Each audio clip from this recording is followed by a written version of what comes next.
Hamas attacks Israel, sends over thousands of missiles, causes immense damage, killing and injuring tons of people.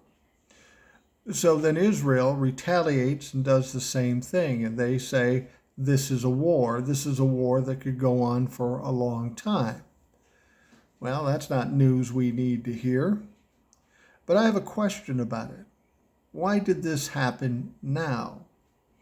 Is there something more to it? Now, I will tell you up front, I don't know any inside facts here. I'm just taking a look at the facts, using some common sense and logic, and just supposing here. We know that Donald Trump has a lot of problems with disseminating classified documents. We knew it from the beginning. Do you remember just after the inauguration, Donald Trump had a little meeting in the Oval Office. There were a few Russian higher-ups. A couple of them are supposedly spies. Well, that's troubling. In that meeting, Donald Trump inadvertently, apparently, gave away some top-secret information to these spies. And you know what that information was about? It was about the Israeli military. Well, that's interesting.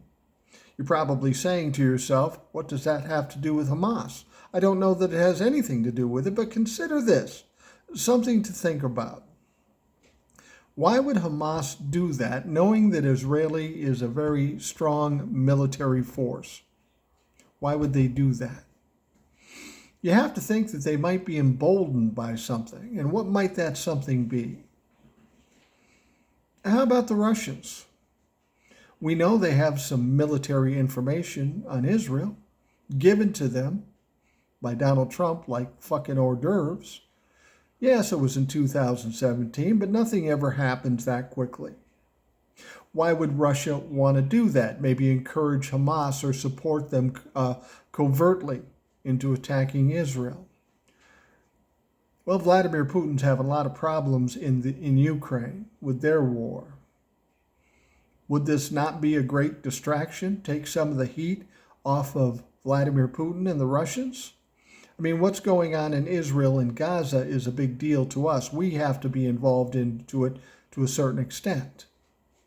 Could Vladimir Putin, taking the information that Donald Trump willingly gave to Russian spies and then used it against Israel by supporting, by inciting, by inspiring Hamas to attack at this particular time, as we get closer to the election, attempting to try to make Joe Biden look bad, attempting to take some of the attention off of Vladimir Putin and the Russians in their attacking of Ukraine? Again, I don't know if any of that's true, but given all the facts, you got to think about it. You got to consider it. Some people might say that's fucking crazy. Well, tell me what hasn't been crazy when we're talking about Donald Trump and Vladimir Putin. I don't know that that's the answer. And if it is the answer, what do we do about it? I don't know. This is kind of out of my realm, this international wars and that sort of thing. But it does make me think. It should make our government think. Look at it bigger than just a skirmish or a fight between these two entities. There may be more to this, and we need to consider it.